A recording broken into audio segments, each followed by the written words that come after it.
ഗ്രാമിക ന്യൂസിലേക്ക് സ്വാഗതം. കോട്ടയം സർവീസ് സഹകരണ ബാങ്കിന്റെ ആഭിമുഖ്യത്തിൽ കോട്ടയം പഞ്ചായത്തിലെ SSLC +2 ഉന്നത വിജയികളെ അനുമോദിച്ചു. KP മോഹനൻ MLA ഉദ്ഘാടനം ചെയ്തു. ബാങ്ക് പ്രസിഡന്റ് M മോഹനൻ അധ്യക്ഷനായി. വിജയഗാഥ എന്ന പേരിൽ കോട്ടയം ഗവൺമെന്റ് ഹയർ സെക്കൻഡറി സ്കൂളിലാണ് പരിപാടി സംഘടിപ്പിച്ചത്. കുട്ടികളെല്ലാം തന്നെ വളരെ സന്തോഷത്തോടു കൂടിയാണ് അവിടുന്ന് പോയത്, രക്ഷിതാക്കൾ. അപ്പോൾ ഇതൊക്കെ തന്നെ ഞാൻ പറയാനുള്ള കാരണം, എനിക്ക് ഒന്നേ കുട്ടികളോട് പറയാനുള്ളത്, എത്രമാത്രം നമ്മുടെ ഉന്നതിയിലെത്തിയാലും നമ്മൾ അതൊക്കെ തന്നെ നമ്മുടെ കഴിവ് കൊണ്ടാണെന്ന് മനസ്സിൽ കണ്ടുകൊണ്ട്, പക്ഷേ അഹങ്കാരമില്ലാതെ കൂടുതൽ ഉന്നതിയിലേക്ക് എത്താൻ സാധിക്കണം. പ്രായോഗിക തലത്തിലേക്കും വരണം.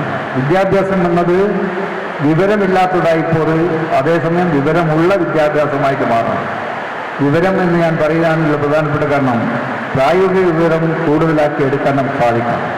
നമ്മുടെ സമൂഹത്തെക്കുറിച്ച് അറിയണം, നമ്മുടെ സാംസ്കാരിക മേഖലയെക്കുറിച്ച് അറിയണം, നമ്മുടെ വേദനിക്കുന്ന ഒരുപാട് ജനങ്ങളുണ്ട്, അവരെക്കുറിച്ച് അറിയണം. അവരെക്കുറിച്ചൊക്കെ തന്നെ മനസ്സിലാക്കിക്കൊണ്ട് ഇതിനൊക്കെ തന്നെ പരിഹാരം കാണാൻ എന്താണ് മാർഗം എന്നതിനെക്കുറിച്ചുള്ള ചർച്ച നടത്തിക്കൊണ്ട് സംവദിച്ചുകൊണ്ട് മുന്നോട്ട് പോകുന്നവരായിട്ട് വിദ്യാർത്ഥികൾ വളർന്ന് സമൂഹത്തിൻ്റെ നന്മയ്ക്ക് വേണ്ടി പ്രവർത്തിക്കാനുള്ളവരായിട്ട് മാറണം.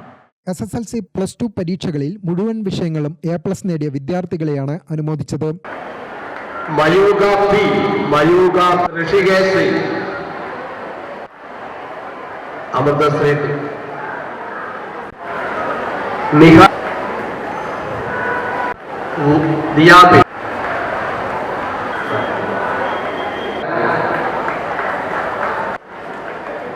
ഹൃദുനന്ദാപി, Aditya M. Bank secretary M. Sampath Kumar, KK Sufeera, doctor Lalitha, Shiji Ponnon, M. Dasan, C. Raveendran, TK Shameem തുടങ്ങിയവർ സംസാരിച്ചു. ഗ്രാമിക ന്യൂസ്, കൂത്തുപറമ്പ്.